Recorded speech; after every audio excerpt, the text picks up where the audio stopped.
Welcome to another episode of Outliers. I'm your host, Daniel Scrivner, and we have another incredible show for you today. On Outliers, I decode what the top 1% of performers have mastered and what they've learned along the way. In each episode, I dive deep to uncover the tools, habits, and ideas that we can all apply in our own lives. Today, I'm talking to Nathan Baschez, and we go deep on business strategy, including what founders get wrong, seeing trade-offs as opportunities, businesses as interdependent systems, and balancing deep work with business building. In the area of business and product strategy, Nathan is clearly an expert. He helped create and launch Product Hunt. He served as the head of product at Gimlet Media, which was acquired by Spotify in 2019 for $230 million. He then joined Substack as VP of Product, and now he writes and publishes a paid newsletter that's all about business strategy called Divinations. But there's more to the story. Divinations is part of a subscription bundle that Nathan and his co-founder Dan Schipper are building called Everything. They describe Everything as a bundle of the best modern business writing. And as a subscriber, I can tell you that Everything is incredible. To learn more, just visit everything.substack.com. And with that, please enjoy this business strategy masterclass with Nathan Baschez.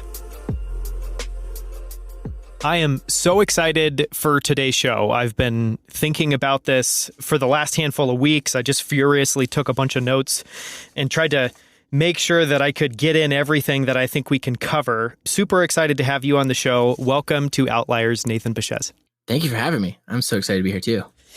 So I wanted to start a little bit by going back and kind of covering your, origin story, as it were, in a couple of leaps, because I think that a lot of people aren't aware of all you've done before founding Everything and starting to write Divinations.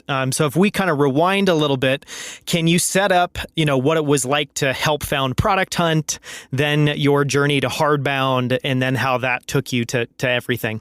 Yeah, totally. Product Hunt was crazy. It was one of those things in life that when it's happening at the time, you're just like, oh, it's like a fun side project. And then it turns into this thing that is totally different from just a fun side project. And huge. I feel completely lucky to have stumbled into that situation. But I mean, the story is basically, I met Ryan Hoover, I think like most of us, through the internet.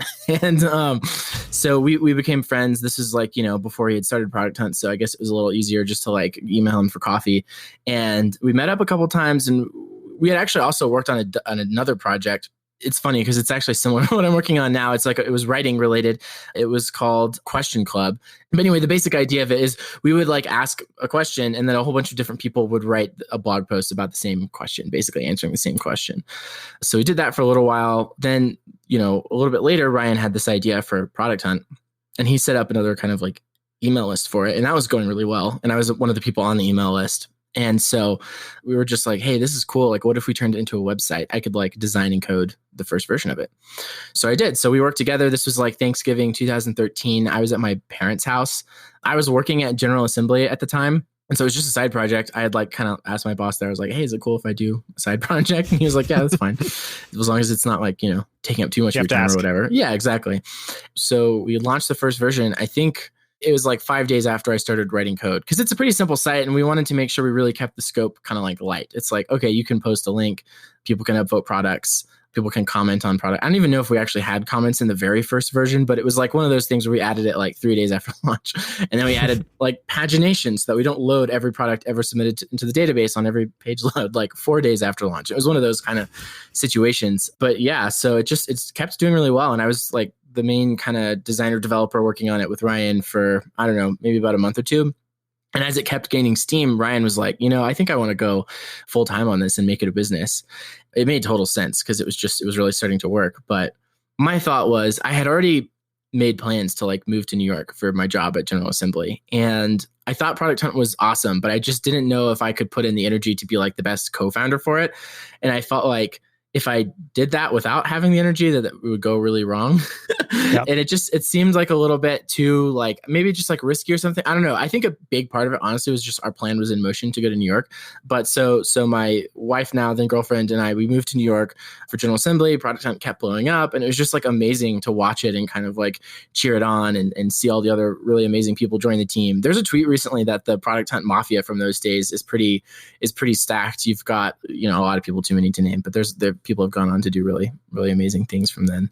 I think it gave me some confidence, like you can build things and they'll work sometimes. And so like, maybe not every time, but there's not anything like, there's no inherent secret brilliance or something like that to coming up with stuff. You just have to like pay attention and notice what you like and try and build more things like what you like. And some of them will probably work out better than others.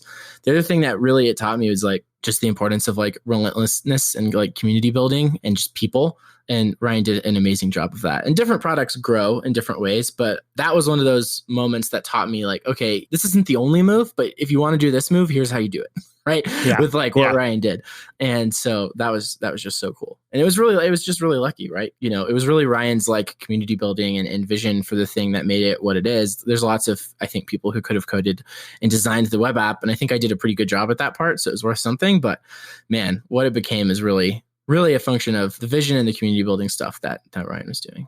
Yeah, it really feels like the community there is ultimately the product because it's such a like vibrant community. The people that, I know Chris Messina, who's one of the number one, I think, product hunter or hunters on the website. And he it's like, the perfect platform for someone like him who's always looking for something that's interesting, super excited to share it. And it's like the internet finally had a place where if you were a founder starting something, you knew that you could at least get people who were close to as excited as you were and were willing to be kind of gracious with you. And if you were someone who's just excited about new stuff, it's like nothing could be better. Totally. And the vision has always been like to create a more welcoming place on the internet for people to try new things, which is just so good and needed, and it's crazy to like imagine like how many people built their first thing because they thought, well, I could launch it on Product Hunt. I'm curious how it would do there. I know that's how I felt before Product Hunt about Hacker News. Of course, Hacker News is notoriously much less supportive of an atmosphere, but it's been amazing to see what it became. So you have that experience at Product Hunt. Maybe fast forward a little bit. When did you have the idea for Hardbound? How did you get that rolling? And what did you learn building that during the time that you were there? So the reason I was moving to New York and didn't join Product Hunt was for General Assembly, which I had already been working there for a while, but it was going well. And they were based in New York and they were like, hey, you could come here. And New York is pretty cool. So my wife and I moved from San Francisco to New York. And the thing I was working on there that was going well was this thing called Dash. And it was a way, basically General Assembly is a company that has these, well, now they're all online, but at the time they were all in person courses that are like really intensive. It's like a boot camp, right? And they needed something that was like easy and sort of like free for you to do online to kind of see, hey, is this kind of thing for me? Like, what kind of qualities does General Assembly like teach at generally? Like, does this give me confidence? Do I feel like I'm getting it? The idea is that it would help people kind of get comfortable with the idea of making this huge jump in their career. And there were products that existed like, Codecademy, like a bunch of other stuff like that, books, but none of it felt like what we needed. We had like a specific way of teaching new people. Okay, like what's like sort of the first lesson you would give someone if you wanted them to like come into it and come out of it actually with like the maximum amount of energy, and like what's the right order to teach things in? It felt like a lot of the existing pedagogy was like, if you can imagine, there's a friend of mine who actually was the co-founder of Dev Bootcamp who compares it to like drop parachuting into like a desert island or something, like where you're stranded. It's like, okay, imagine you have this giant manual that's like an index of all the possible things you may want to know. Where do you start? Do you start at just the very top on page 1?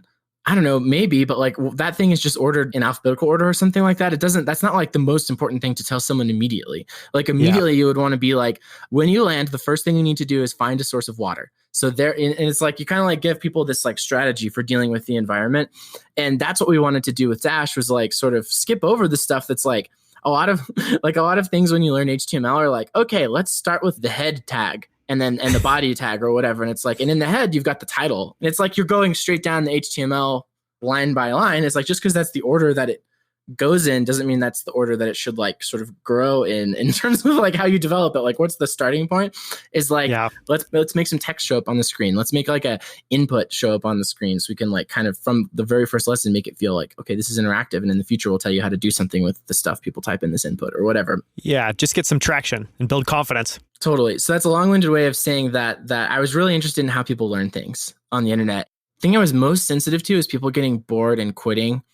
And I thought if we had this big, intimidating wall of text for some dense technical topics that a lot of people would just leave, right? And they'd feel like, this thing isn't for me. And I thought if we could obfuscate a lot of that complexity and present each moment that you're learning as like a simple visual thing that contains just what you need to know right then, and we pace it in a good way and like kind of really manage the sort of cognitive load that people have to face when they're doing this thing, that a lot more people would complete it. And so part of that is the way you write the content, but another big part of it is the format. We were experimenting with this kind of like slideshow format. And I did some early sort of like prototypey versions of it and showed it to people.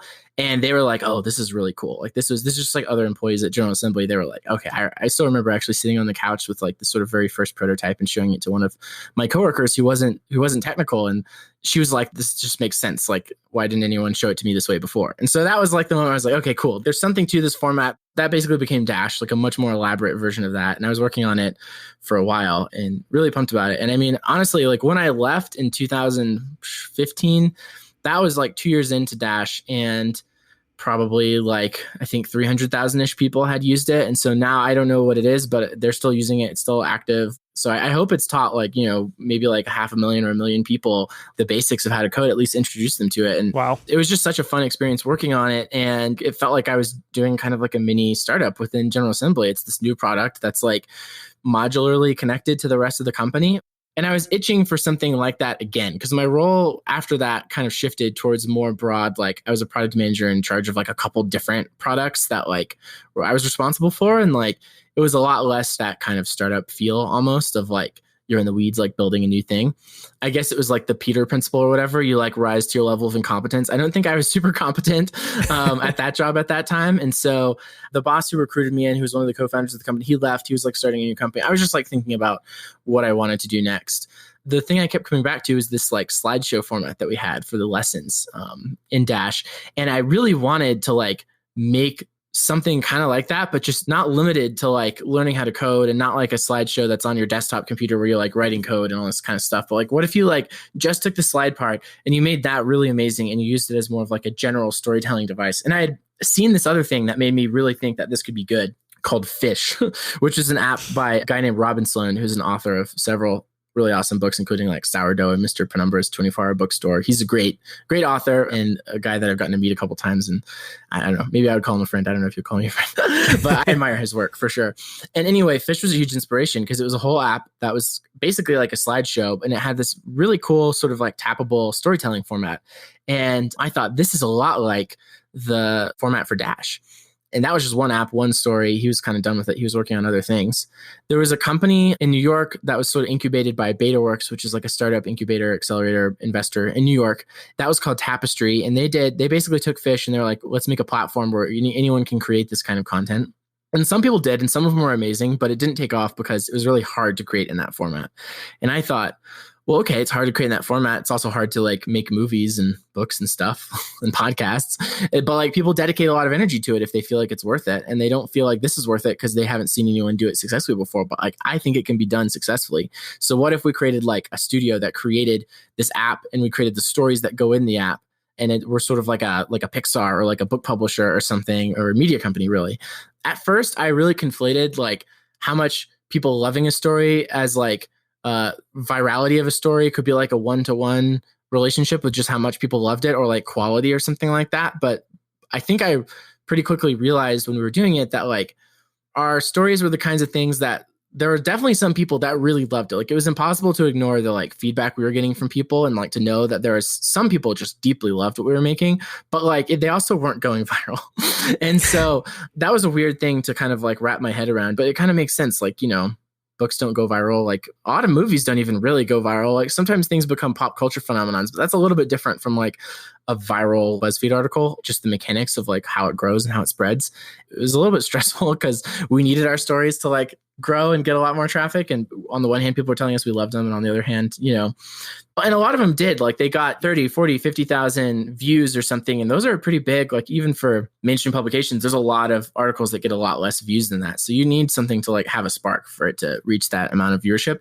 But still, it was just really hard, basically. And it wasn't very understood by venture capitalists. And also at that time, like we were an app and the narrative was like, there's no apps, like apps are done kind of. This was the beginning of like crypto kind of mania and chatbot mania. And it was just like definitely taught me how important narratives are to like what gets funded. So it's very hard. It's very hard to raise money. We had several strikes against us, I would say. We raised over the course of like 2 years about $420,000, which I say about, it was exactly $420,000. And the reason why was not because of like 420. It's just like we raised an initial 200,000 and then we raised another 100,000. And then we got into Techstars and they invest 120,000. And that was just like what they invest. So we ended up with 420,000, which is, fine. It's a good number. Yeah, I'll own it's a it. good number. Yeah, that's why not. So the app was pretty simple. You open it up and there's a list of stories, and the vision was more about the format than what kind of content we would have. So in the beginning, it was a little bit unfocused. It was just like stuff that I thought was cool. It was all really nonfiction and it tended towards like sciencey or history kind of explainers or like businessy kind of explainers. So one that we did that was one of our best ones and one of my favorite ones is called What is Fire? And it was just literally like, yeah, fire. What is it? What actually is happening there? And it's cool because there's like all sorts of stuff when you really zoom in, that principles like laws of nature and of the universe that you can like learn just through the lens of something really simple. Like when you're looking at a candle and you're just wondering what's going on there, like you can learn about it. That was still when we were thinking maybe we'd be some sort of platform and we'd have like multiple channels and like other media companies might create channels or other people might create channels and all this kind of stuff. But then what we ended up settling in on was, okay, no, there's no channels. Like it's not going to be this broad platform. We're going to be very focused around a specific type of content. So we had to develop an editorial vision in addition to like a format vision. So we decided to really focus on nonfiction book summaries because we thought, okay, there's all this demand for like, there's lots of books that you've heard of that you're kind of interested in that you're not sure if you want to read or not. Why don't we give you something to do that teaches you something from the book and gives you a taste for whether or not that is going to be the right book for you? And then we can align ourselves with like authors in the publishing industry. The same reason why if you have a new movie coming out, you may go on a talk show. Maybe if you have a new book coming out, you like do a hardbound. It's like the idea we were thinking, and that may help with some of our economics in terms of like covering costs of getting these things created, but they would still be really editorially focused and like good. And like, it's not just like an ad for a book. We wanted it to be something that people could genuinely just like love and consume on their own, kind of like a book review. And so, and there's publications like that, like the New York Review of Books, Paris Review of Books. Like these are sort of serving the exact same function. And so that was sort of the vision for how the content evolved. And then the format, just to give kind of, I sort of alluded to like, it was sort of a slideshowy thing. The way it worked is when you tap into a story, it opens up, it's like full screen vertical, kind of like an Instagram story, except it doesn't auto advance. So when you tap, it goes to the next thing, but then it just waits on you because it's reading and we want to give you like space to read. And every screen was like visual. So there was like some sort of background, like photo or illustration. Oftentimes it felt kind of like a comic book where like there was characters in a scene, characters that have speech bubbles and stuff like that. Sometimes it would be a little bit more like abstract than that. There's other companies kind of adjacent to us that did incredibly well off a very similar model. Like Pocket Gems is one that comes to mind, or Episodes. These were more like fiction oriented at like younger readers. Those did really, really well. I think they're still doing really well as businesses too. We sort of had this little corner of it that felt kind of like, one way to compare it is it's like a really nice like coffee table book with like beautiful visuals, except this is one that you also are like engrossed in as a story. Oftentimes coffee table books are more for like perusing than for like getting sucked into, But yeah, that was the format. Oh, the other cool thing about it is, when you tap and it goes to the next slide, basically, it like animates into the next slide, which you can do a lot of really cool stuff with. It feels like very smooth when there's a smooth animation between one thing to the next. And we could do a lot of cool sort of like storytelling techniques. So it's like you can like tap and then it like zooms into the character's face and then like another speech bubble pops up or something. And like that's the kind of stuff that, or it could like pan to another scene or like, you could juxtapose one thing to another in a way that because of the transition, it makes sense that you're creating a connection between those two things. It was a lot of fun. I learned a ton about visual storytelling. It was like watching a lot of Every Frame a Painting about cinematography. It's a great YouTube channel about cinematography. It's great. Reading like Understanding Comics by Scott McCloud. These things aren't really like writing. Like they involve written words, but it's more than that. In order to make it feel really great, you've got to kind of like master these other parts of storytelling. So, and the team that we're working on it together, like we're all kind of like learning these things together. So I still think some format like that could be popular eventually. It's a very long and slow process to make new storytelling formats become popular because there's this huge network effect of like people are used to it. There's distribution channels for it. So there's like a market for it. So you want to create for it because that's a place you can go where there's audience and attention and money as a creator. And so it's been interesting to watch, like, I mean, it's taken podcasts like a long time, to become a thing. And now it's to the point where people are willing to invest a lot of energy and money into it. And I feel like maybe a similar thing could emerge with this other sort of like visual tappable form of storytelling. It definitely feels inevitable. Even thinking about podcasts, it's like at its root, it's pretty esoteric, and you have people that are experimenting with the format of the podcast and, how do you stitch together multiple interviews into one episode? There are podcasts like Reid Hoffman's Masters of Scale, that does like a lot with sound effects. So it totally feels like something like that has to happen in the future. And, even just thinking like, I think nonfiction books in my mind, I thought that idea was really remarkable because nonfiction books have a ton to teach people generally. I mean, I'm pretty biased in that I think if you were to cobble together a list of the 50 best nonfiction books, I think that would be a better education than most people get in 4 years of university. Yeah. But it's something that, it takes a lot and it's not appealing just to sit down and read generally, and so it feels like, experimenting with a format that has to evolve eventually. The thing you said about the nonfiction books being better than education, I connect in my mind to like the pedagogy almost of Dash, where it's like the traditional university education you get is like that big book with the index of all the things you need to know, and you just kind of like start at the top, and like you're just sort of throwing people into it, and it feels kind of like boring because you're not sure how do I connect this to like what I actually need in order to survive. Yeah. Whereas nonfiction books, which evolved because of, market pressures to like be interesting, are kind of like a great starting point. And then I wonder what the world would look like if it started at the most interesting stuff and got people engaged and like on a path and then rocketed them past what's just sort of like easy, popular stuff to read into the sort of like deeper, nerdier territory. So it's like, imagine if we gave every seventh grader like The Short History of Nearly Everything by Bill Bryson. Amazing book, covers all sorts of different branches of science. And then you're like, okay, cool. What was most interesting to you? What questions do you have? Oh, like the stuff about light? Cool. Let's go do like all these experiments. And then you can read the textbook about it. And then, oh no, actually you want to learn about biology? Okay, cool. Like we're going to go on this field trip or whatever, or like we'll dissect a frog. And at that point you care about it. So it's like there's motivation to continue. But when you're just like, okay, let's crack open the dictionary and start at the first word. It's like, that's not how you learn language, but that's sort of like what pedagogy is based on in schools. And it's really sad to me that there seems to be because the main purpose it really serves in a lot of cases is like babysitting for a really long time, that's like good enough basically for parents and for society. But like, I don't know, it's like, doesn't feel like it's good enough anymore. Anyway, there's my rant about schooling. Yeah, everybody has different learning styles. We're all wired differently. And so it definitely seems incredibly backwards that everyone learns the same way, the same content, regardless of whether they're interested or not. My understanding is you started writing Divinations and that has evolved into everything. What was the process to getting to everything what you're building now? And can you just quickly set up what that is for people? So like, I guess I could really quickly connect the dots of like, Hardbound didn't work out. We ran out of money. It cost a lot of money to create those stories. And we were generating some subscription revenue, but not enough. And investors just didn't want to invest. So we ran out of cash. So after that, I joined Gimlet Media and I was there for a little while as their head of product. The plan was to make other stuff.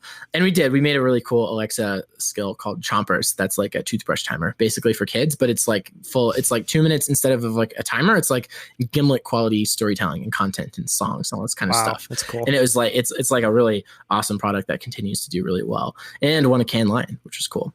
So I guess technically I'm a Cannes Lion Award winner, or at least an associate of people who won Cannes Lions. Add that to the I don't list. know exactly what I deserve for like product managing the like tech side of it, but like whatever. It was fun. It was really cool to work on. And then basically Gimlet was like, we started doing a lot of this tech stuff, but like now that we're down the road a little bit, we can kind of see how much it costs and like what kind of scale we need to get to in order to pay off all these investments. How confident are we that like that's really the path for us? And so they decided to refocus on the core of like creating amazing podcasts, getting a lot of people to listen to them, and having the best ads like in podcasting embedded in those podcasts.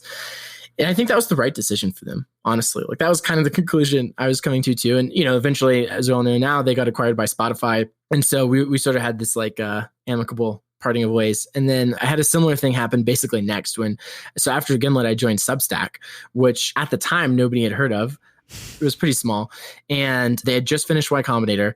I think they originally set out to hire like an engineer, and then they just got excited by me because I'm like an engineer, but also like product and design and all that. I was just extremely excited about their vision and still am. Learning to operate as like a member of a small team where there's no side projects. You're just like sort of going with the group on things. And there's a lot of my own like ego, I think, that got in my way there of just learning how to be a supportive team member and like learning how to like listen better and not have all the ideas come from me. It's one of those things where I'm really glad that I had some opportunities right now in my career to kind of like force me to sort of realize like where I could be a better communicator and a better listener. And so I was there for like about a year. And then I was kind of just figuring out, I was in the wilderness, kind of like figuring out what I wanted to do next. I thought like, should I start a newsletter? Like that was actually my first thought, was like, I could start some sort of like solo thing, like whether on Substack or not, like maybe that would be just easier. My experience with VCs has been, mixed or, joining another company or something like that. It just felt like maybe that would be like the easiest and best thing for me would be like do something on my own. And then I just kind of kept getting the itch of like, I want to build a company. Yeah.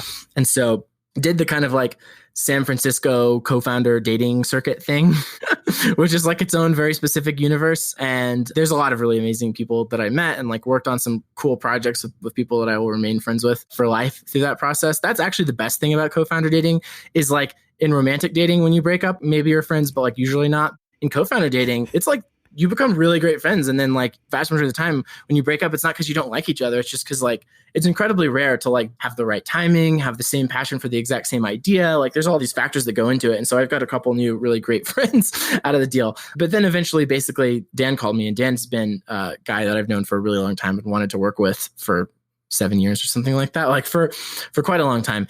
He was thinking about doing something in kind of like paid newsletters. I'm like, well, duh, that's the thing that I'm into. And so we started working together then and haven't looked back. But that was it was like a walk in the wilderness year for me, between Hardbound not working out and being at Gimlet and having that kind of like the strategy of the company change. And that was kind of tough. Nothing I really could have done about that. I think it was the right decision. And then at Substack, a little bit more of my own like stuff, I think, got in the way to some extent. And also just the skill set of the role kind of not being right. And then now it finally feels like, okay, I've like got this thing that like basically works, and like I plug in and I'm happy with the way that I plug in, and it feels like it could go on for a long time. It sounds like it was really an amazing growth curve for you. And I'm sure at tons of points in time along that journey, and I'm sure you're probably in your own head about like, what am I doing? What is this leading towards? Am I ever going to be able to found this company? But obviously it makes a ton of sense in hindsight. I wanted to ask one question just specifically around Divinations, because I think anyone who is interested in business or is interested in either founding or running a business or even being part of an executive team knows that strategy is something that they need to maybe at worst be aware of, and at best have a really good grasp for like, what is it? How do I use it and employ it at this company? But it's also one of those things that is like just really amorphous. And I feel like if you were to ask 10 people what strategy is, they would not even be at all close in terms of what it is. When did you become interested in it, and what made you say yes to wanting to write about it day in and day out? The origin of it really came from when I was working on Hardbound. And I think my implicit assumption going into Hardbound was, if you make a product experience that's like amazing enough, then the business and everything else will work. And I think for certain kinds of products, that's like basically almost true. Like if you're building a SaaS product that's like, it's a piece of software that's like basically infinitely scalable, and you've got this really great product market fit, and like it's growing organically and like people love it, then like you're fine. But like for other kinds of businesses that have like more real costs, you have to like figure out, how do we manage these costs? Like, where are we investing or not investing? Like there's more like difficult decisions that come along, and like media is one of those businesses that has a lot of real costs. And there's also stuff like just managing for where you are and like what's the best next step to take, being in sort of like survival mode. Like, do we make one story that we invest $100,000 in, or do we make 10 stories that we invest $10,000 in? And there's a lot of like, real constraints and choices you have to make. And those crop up to some extent in just like regular like SaaS software, but like to a much greater extent, again, like kind of when you have real costs other than just like you're developing an app basically that people are using the software. So I basically just was searching for the thing that would be like a discipline, basically, that would help have answers to some of these questions. And I was doing it in Hardbound, a little bit before Hardbound, and a lot after Hardbound. It didn't work out ultimately. I think that, it's possible to get way too far in the weeds. And it's not as if like the point is to read strategy nonstop and then you'll be prepared to like start a company and you'll have no chance of failing or whatever. But I do think that there's a lot of really helpful stuff to have in mind. Just basic principles and mental models that help you navigate the decisions you're making. I think that there's an underappreciation of it in the startup world. There's a huge appreciation for sort of like listening to wisdom from people who have successfully started something before. There's a lot less appreciation for sort of like almost like academia, like business school strategy theory kind of stuff. Like people don't nerd out about it as much. I mean, they're starting to, I think, a little bit more now. I don't know how much of it is like just in the air or like because of like stratechery is like, a good source of a lot of that kind of stuff. But that wasn't really a thing. Like no one really talks about like Michael Porter's ideas or whatever, like on a day-to-day basis. And like Clay Christensen, definitely to a much greater extent, people talk about disruption, but like half the time it just like, it's a bastardized version of disruption that just, when they say disruption, they just mean like a successful startup that displaced an incumbent, which is like, disruption has more to it than that. So anyway, I think that it's really helpful to kind of like define it, right? Because like it's the discipline that could like solve all my problems as a startup founder. Like, no, okay, let's like narrow it down. The way I define strategy is, and this is based on like Michael Porter, Clay Christensen, like as best I understand the way that they define strategy, the generic version of strategy, like if you just look it up in the dictionary, it's like a plan of action in order to achieve a goal. It's like kind of roughly what it means. And so, okay, what's the goal of a business? If we're talking about business strategy, then what's the goal of business? It's to like make money for a really long time. It's to stick around. It's to grow, to be really large. It's to be profitable, to be defensible, so that like it's sort of this safe kind of cash flowing thing. And so, okay, how do you do that? Well, that's a really big question. That's what the field of business strategy is really focused on. It's starting from this assumption that you want to build a business that's defensible and profitable. And somewhat in a third place, I would say really, really large. Tech really focuses on like largeness rather than profitability or defensibility. But those are kind of the three things. It's sort of like, is it vulnerable to competitors? Like, do you make a lot more than you spend? And like, how much do you make overall? Basically, those are the kind of implied goals of business strategy. And then from there, you derive all these sort of like principles or frameworks or different things to kind of analyze, well, what kinds of businesses tend to be really big, be really profitable, and stick around for a long time and resistant to competition. So you shared your working definition of strategy for a business. Do you have one similar for kind of individuals? And I guess, do you have a sense for what that looks like? Like, what is the goal? How does that kind of break down? And how does that inform how we all might think about those same trade-offs we have to face in our own personal life? Because we face that all the time, whether it's buying a home, moving to this city or that city, getting married. It seems like life is full of trade-offs. But how do you think about it at the individual, kind of more personal level? That's really fascinating. Honestly, I don't very often. So this is sort of like just on the fly. But I think there's a few really important things, which is like, one, just like know your goal. On the other hand, I don't know. It's kind of like, I think it's good to have like general broad goals and like but just to follow the thing you have energy for and not to like overthink it or over question it or to try and set a goal that you don't really have. Like it ends up not working usually, and the goal you really have maybe so like just like implicit and like behind the scenes in your consciousness that like it's animating a lot of your behavior, even if you haven't really articulated or you don't think about it a lot. Yeah. In terms of like someone's career, the company of you, right? The business of you, like what value proposition do you bring? And like, what are your marketing channels and like what's your defensibility and all that stuff? And there's a lot of good stuff on that. My favorite is probably Cal Newport's So Good They Can't Ignore You. And his framework is just focused on doing something that's like hard and valuable and rare. And the passion will probably come, and do something roughly in the domain of things you're like interested in. But passion is more of a symptom than a cause of success. And that the best spot to be in is when you're in the intersection of things that are like individually hard. And there's very few people in the world who kind of have both domains mastered, and you can sit at that intersection and really leverage it to be like super performer or whatever. So like, maybe it's the intersection of some like domain expertise, like for some specific vertical. Like I know I'm a great computer programmer, or like I'm an AI expert and I know everything about real estate. Like what can you do with that? Like that's whether you're starting a company or going to work at a company, those are the kind of employees that like tend to create a lot of value and are able to capture a lot of the value too. It seems like at the personal level, just to maybe articulate what you just said in a slightly different way, it sounds very similar to Scott Adams' concept of a skill stack, and as individuals, it's knowing what your skill stack is, which could be as simple as knowing the things that fascinate you and leaning into those. I definitely resonates with me, or just the idea that passion is a symptom and not a cause. And I feel like I've always been rewarded in life just by embracing the stuff I'm fascinated in without worrying at all about how that will apply in the future. Because at least, the course of my life so far, it feels like anything I've learned has ultimately helped inform everything else that I do in some unexpected way in the future. But maybe it's just that concept of a skill stack. And maybe to help frame it at both the kind of business and personal level, how do you think about how strategy fits into the broader dimensionality of is strategy mostly about planning and goal setting, and then, execution is more about tactics, and that's kind of a very crude way to frame it. But how do you think about where strategy sits, where it's most helpful and where it's most useful? The thing I'm most interested in is, for businesses, what are the dynamics of competition and how do things tend to work out? So how can we match patterns in our head of if we do X, then Y will probably happen. Mm-hmm. It's almost like business strategy is less about a planning process, and it's more about what you're talking about during the planning process. It's planning process is like a management technique more than a strategy technique almost. Sure. And then the actual strategy comes out of okay, cool.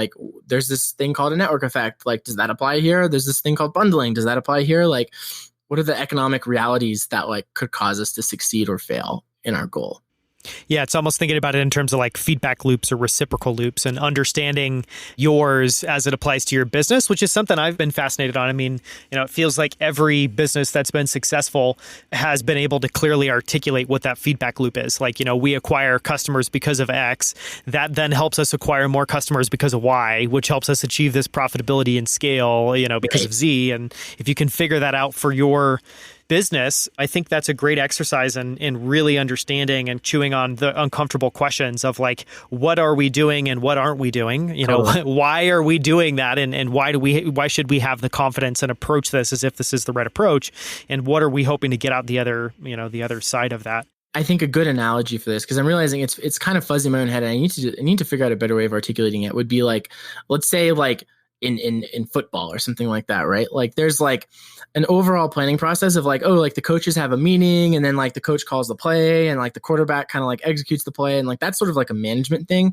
But then the reality is of what is the defense, what are their strengths and weaknesses, how fast are their players, what alignment are they set up in, what is their expectation of us, probably based on history. We can assume maybe they've watched some of our film. All of those dimensions are what people are thinking about in the moment when they're deciding on what play to call or how to execute a play or how to plan. And it's all that's the content of strategy rather than the process of strategy. That's the stuff that I'm interested in. It's just that instead of for football, you're oh, their safeties are really fast, so we need to be careful when we throw out there. It's this business is hard to compete with because they have a network effect, and so we need to understand that. But it's more about the causality of success and failure for businesses than it is about strategy per se. And the strategy is just it's almost like a red herring, where it's what I'm really interested in is less so strategy and more so business. It's just business strategy is the art of making decisions, I guess, in business. And if you make them well, then the business succeeds. And of course, it's more complicated than that, because you have to execute them well and all this. And yes, and people management is a huge thing, and there's a huge creative component and all this stuff. But at some level, there is the company chooses what to do, right? And if you choose well, then you'll do well. Yeah, and it seems like an exercise, honestly, at the end of the day, of kind of getting to know yourself. So what are you building? Why is that the right thing to build? What are the things that you have to be especially good in? Why should you have confidence that those are the right things to be spending energy and effort on? And then it really is being able to then look out and, I guess, have that same sense of what each competitor is doing and how you can compete with them. And then it's kind of the intersection of those two things. So maybe going just a little bit deeper, you talked about kind of some of the principles, some of the mental models that you lean on when it comes to thinking about strategy. If you wanted to help somebody understand quickly the kind of 80-20, the handful of big ideas that if you were to understand them well, if you were to be able to kind of have a firm grasp on them, everything else would just kind of be great to add on top, but it might not be necessary. What is that 80-20 kind of set of big important ideas that you lean on or think about often? I just want to caveat this with I don't think I've nailed this, but I think probably the best place to start is just by understanding a business as a system of like inputs and outputs and feedback loops. It's really important to look at every piece of the system rather than just like, the product or like there's basically everything is interdependent. The way that you decide who to hire and how to train those people and how to divide up responsibilities and what cadence of meetings to have, that all is like related to and connected to the brand of your product and like how much you invest in sort of like a visual identity or like a marketing page and like where you choose to promote that stuff and like what features you choose to build into your, like, let's say it's a software company, like these are all interconnected. And I think that in software, because so much of the strategy is just embodied in the software, it's very software centric and we almost think that like nothing else matters. And I think it's really helpful to think about ways of leveraging sort of like the whole buffalo in order to compete and just to think of a business as a holistic system where it's like, okay, what are we? Like, what's the DNA of our company? It's the activities we choose to perform.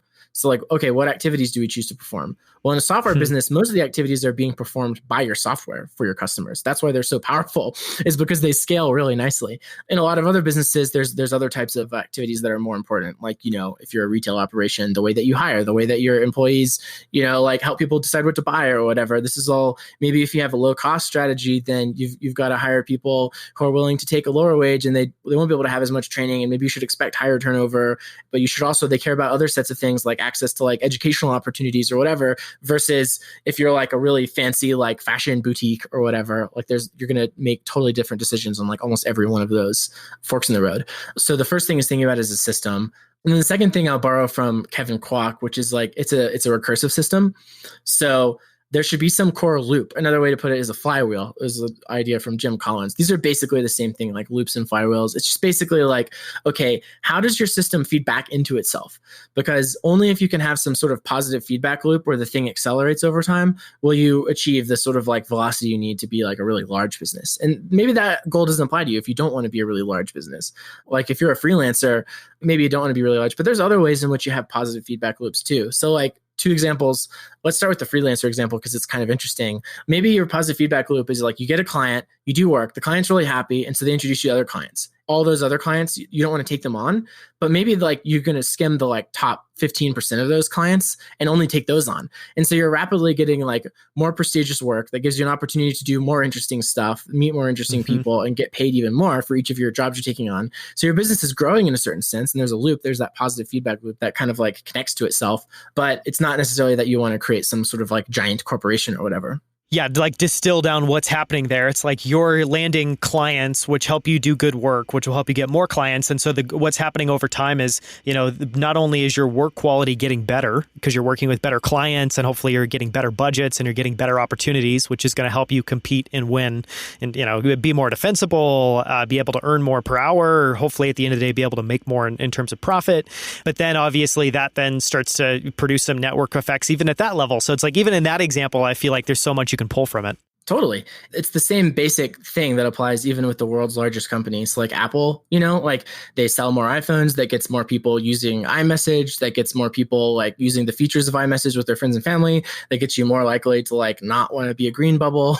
They have more data so they can make things like Touch ID work or like Face ID work that require like a large amounts of user data in order to get right. That makes Siri better. There's all sorts of things feeding back. The most basic form of the feedback loop is like they get more money. So they can reinvest that money in the business to like have R&D that makes the like chips running the phone even better or like the camera quality even better. But those are the way that loops work. And it's cool because it kind of encapsulates network effects. It encapsulates economies of scale, which is like, okay, like Netflix has economies of scale because they have a huge amount of subscribers. So they get a huge amount of revenue. So they can invest more of that revenue than their competitors can into creating more shows, which gives them, even more of an advantage because you have more and better content than your competitors. So anyway, there's lots of different sort of like things, but I think a lot of it really does connect back to loops or flywheels or whatever you want to call them, recursive components of the system. I think that's the 80-20 is like, it's a holistic system. Everything you do is connected and interdependent, and it's a recursive system. Maybe the other thing I would add is like, it's a system full of trade-offs. So a lot of the trade-offs we talked about before, like the really fancy fashion boutique versus like the like low cost kind of competitor, it's pretty easy to make the trade-offs in those examples because you're pretty clear on what your strategy is. But most businesses don't think clearly enough about trade-offs. Yeah. And they don't see trade-offs as an opportunity, because the cool thing about trade-offs is they create defensibility, because if you have a system and you're perfectly like dug in to like navigating the trade-offs in the way that works best for the thing that you're trying to create, the value, the unique value you're trying to create for your customers, then it becomes harder and harder for people to copy you without copying you wholesale. And that's never a good idea.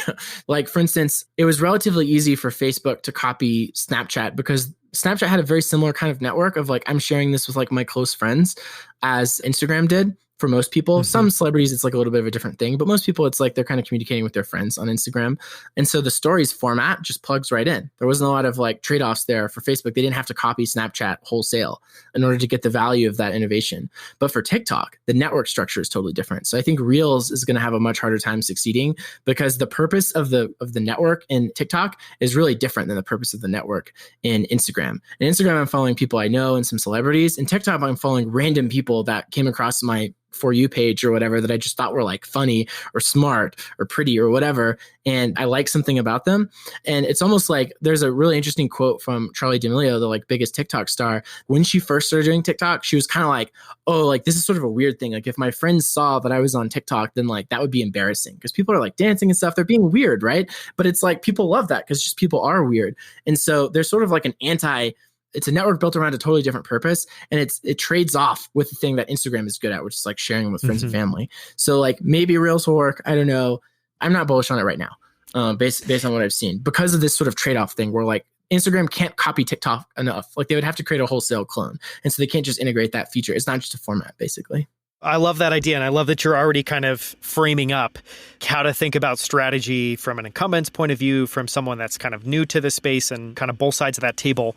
It seems like this is happening right now in a ton of different industries, where there's kind of a small upstart that has to obviously have a very crisp idea of what their strategy is and how they're going to kind of be able to compete and win and grab market share, and then be able to expand over time, competing against really large established players. You know, some examples that come to mind is like Opendoor versus Zillow. Totally different model, totally different value proposition, or even something where maybe it's a little bit blurrier and I don't feel like I have a good grasp on the strategies each player is employing. So maybe an example of that would be something like DoorDash versus Grubhub, where, you know, it's very clear that they're both playing very different games. They're obviously competing for the same market.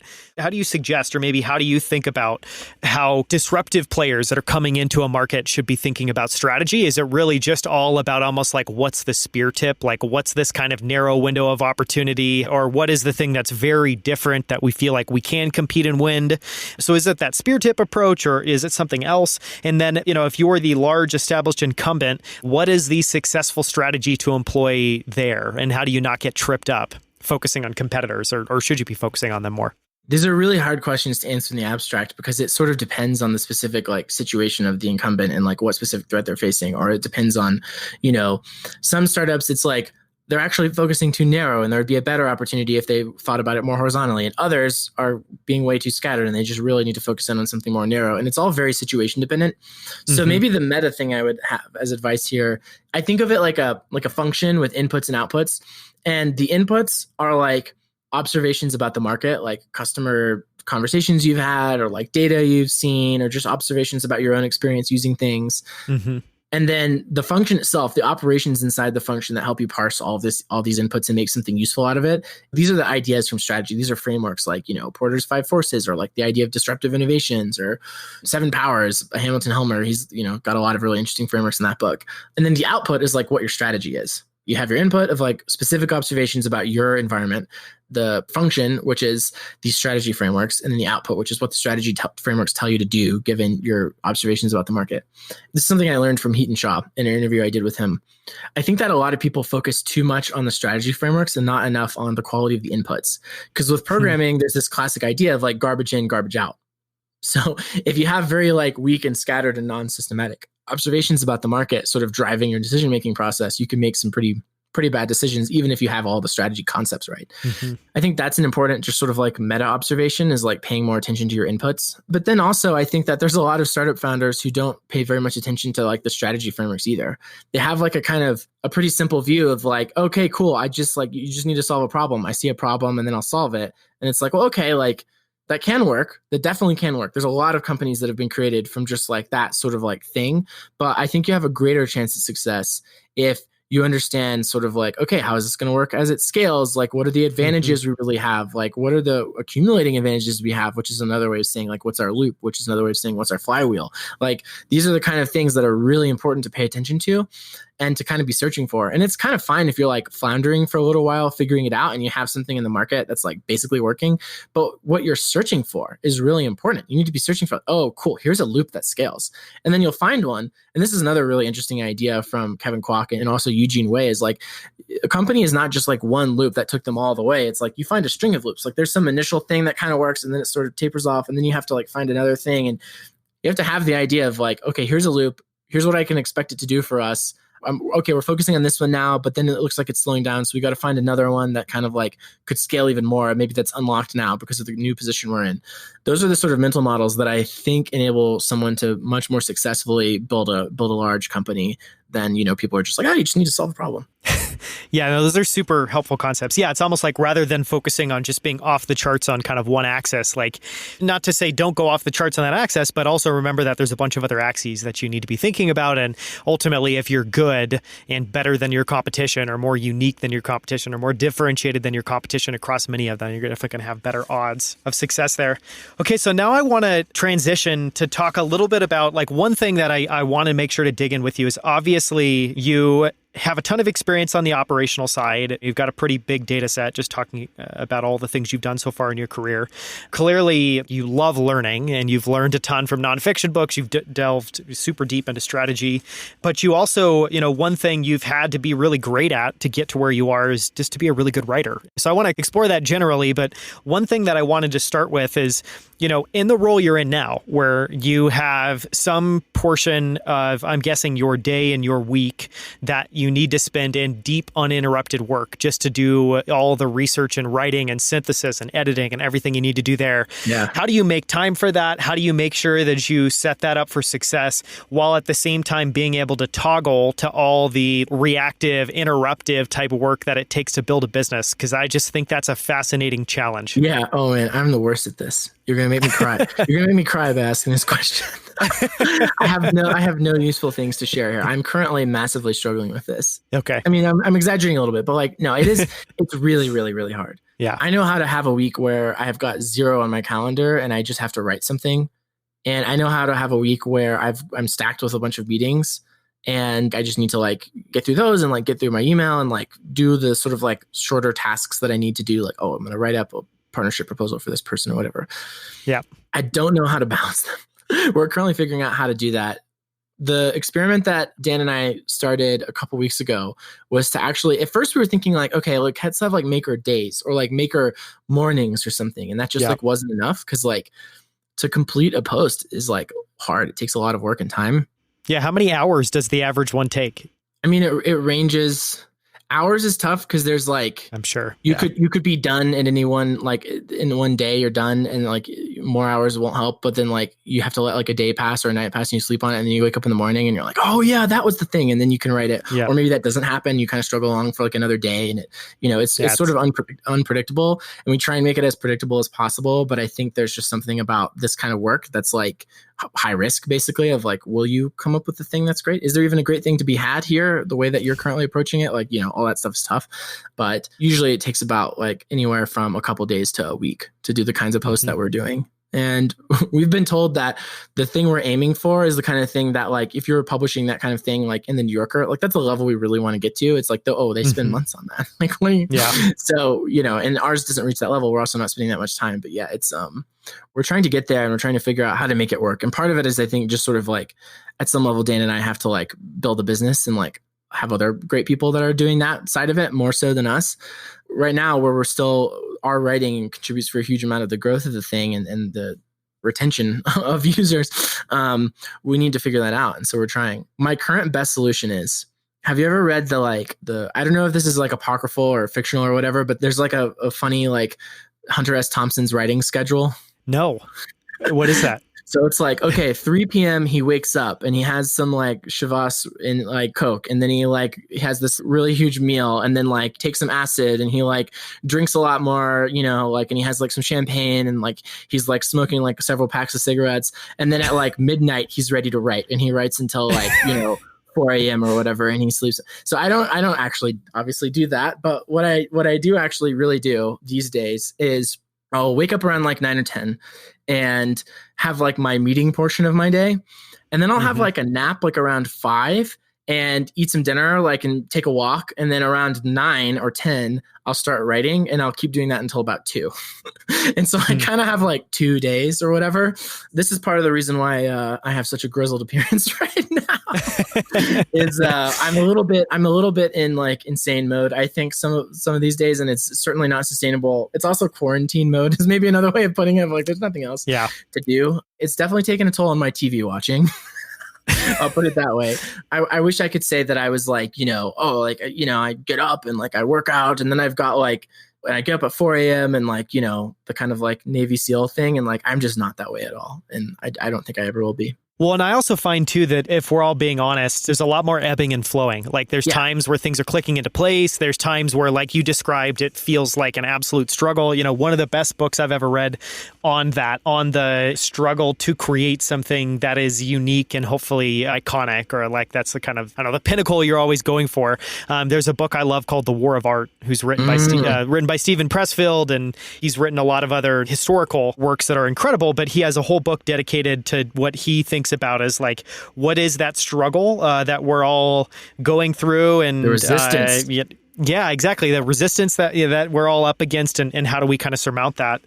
You kind of alluded to it there, but I feel like one thing I'd love to just go in a little bit further on, I guess, get your thoughts on, is I've never met anyone that's able to do really remarkable work again and again and again, where it's always like, oh yeah, I can do that in 4 hours, and I just follow these steps and I always get there every single time. Yeah. Anyone I know that's always done something really remarkable and is able to do that knows that the process is very unpredictable. It's not something that can be time boxed. You can't even, I think, even really approach it from like an efficiency standpoint. And I guess in my mind, the way I've always thought about it is it's a lot more like alchemy, where you're trying to combine these elements and just try to get the right amount of these different things. What do you do to make sure you always have interesting ideas that are kind of bubbling up, or fresh takes on things? So how are you taking in information? How are you kind of synthesizing the stuff that you're reading and researching? And then how does that make its way into the writing that you do?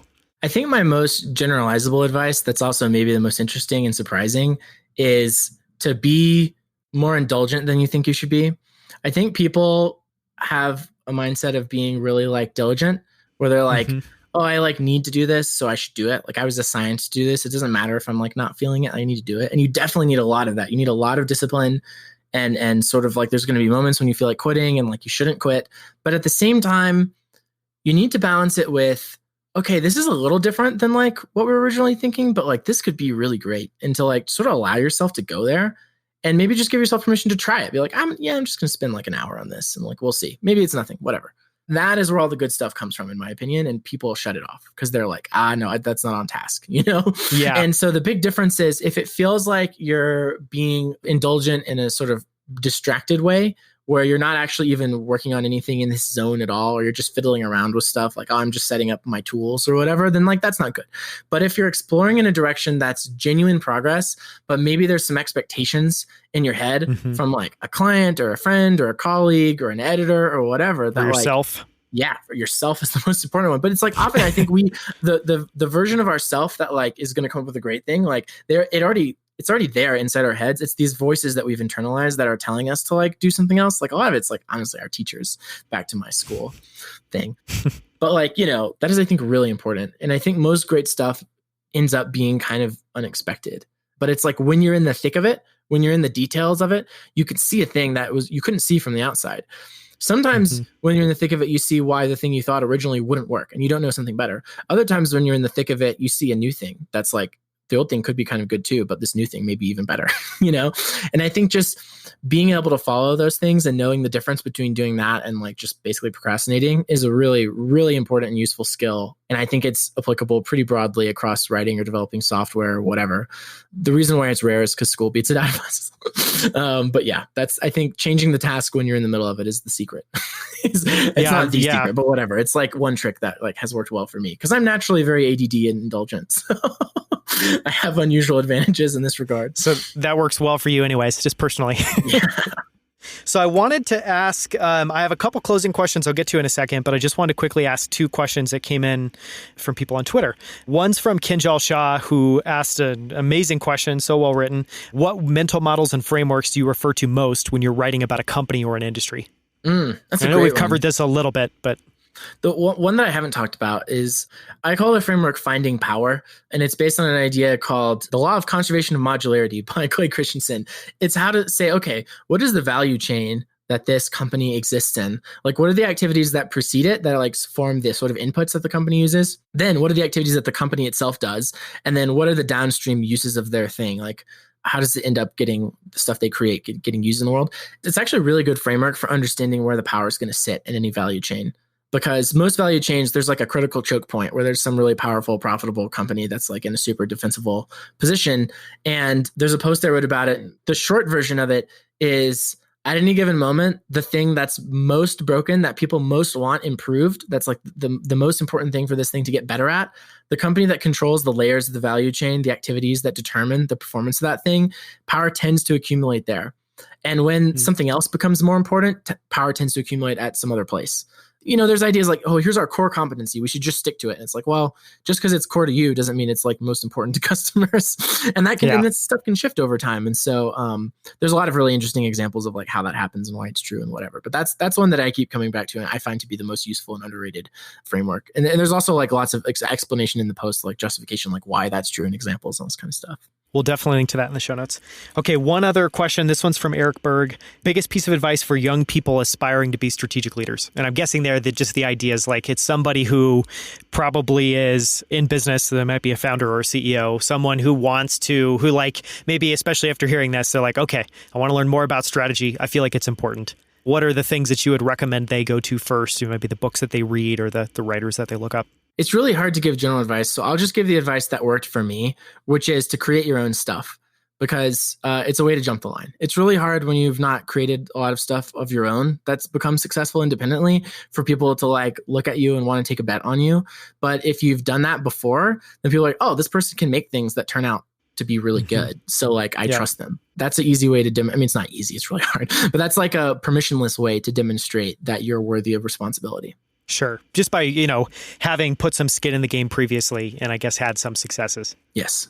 Yeah. Okay. So to wrap up, we've covered a lot of stuff, a lot of high level concepts. You referenced a ton of books and authors and people's ideas. All that will be in the show notes. But maybe just to put a tip on it, for someone that's listening to this, that's super interested in learning more about strategy, obviously they can subscribe to Divinations, and they should. That's all I need. But where no other recommendations.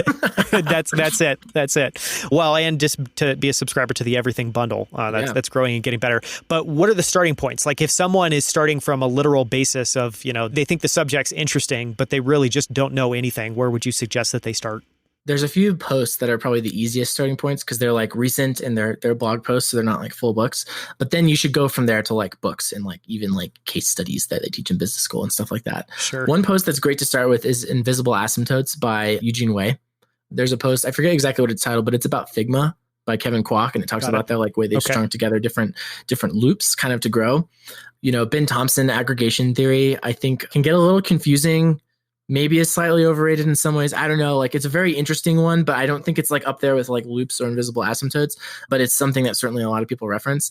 And then I would go just like dig way into like Clay Christensen and Michael Porter and Hamilton Helmer, most of their work. And that's like basically what I'm doing with Divinations, is exploring all of those thinkers. I think that's sort of like a really great foundation and starting point. That's amazing. Thank you so much. We've covered a ton of super interesting stuff about a topic that I feel like is, you alluded to and we talked about, is not well understood, is really hard for a lot of people to grasp onto. Where can people subscribe? Where can people find you online? So divinations.substack.com is where I write everything. And then also if you just want to like keep up with me and hang out on the world's chat room, that is Twitter. Twitter is great. So I'm Nathan Baschez. My handle is NBASHAW on Twitter. So obviously people can go and look up your writing. Where can people go to find out more about everything? And can you maybe just share a little bit about all that people will get if they subscribe to everything? Yeah, absolutely. So the company I've alluded to that I'm building with Dan is this bundle of newsletters. So Divinations is one of them. That's the strategy focused one that I write. But also we've got a talk show with Lee Jin, formerly of Andreessen Horowitz, who kind of coined the term passion economy, called Means of Creation. Dan writes a really awesome one called Super Organizers. That's about productivity. I don't know if you've heard of Tiago Forte, but he's amazing. Has a course called Building a Second Brain. So his blog Praxis, which is a paid newsletter, is also bundled in with us. We've got another one called Napkin Math. That's on investing strategy. Anyway, there's a lot of great stuff. More is getting out all the time. We've got a bunch of really amazing stuff in our pipeline, and you can get it all for $20 a month or $200 a year. If you want to subscribe to Divinations, you subscribe to everything, and you get access to like whatever you want. You can choose your email settings for each newsletter individually. But yeah, that's the company we're building. We hope it becomes a really awesome institution almost of like helping practitioners with stuff that's useful for their jobs, but is also sort of beautifully written. And helping us have one subscription instead of 10, which always, that always sounds good. Thank you so much for the time. It was amazing to catch up and amazing to have you on. So thank you so much, Nathan. Until next time, thank you so much for tuning in. For show notes, including links to anything and everything mentioned in this episode, please go to outliers.fm.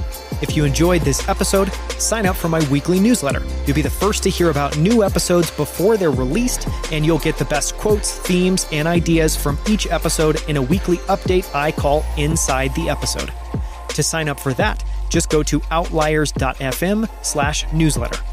Just two more things before you take off. Number one, if you enjoyed this episode, please leave a review in iTunes. My amazing team and I invest countless hours planning, researching, and editing each episode because we want all of them to be amazing. And we hope you enjoyed listening. If you did, please consider taking 30 seconds to leave a short review in Apple Podcasts or iTunes. Reviews are crucial in helping us get the best guests and helping more people find Outliers. So if you have 30 seconds, please take a moment and leave a short review. Thank you so much. Number two, if you haven't already, sign up for my Friday 5 newsletter.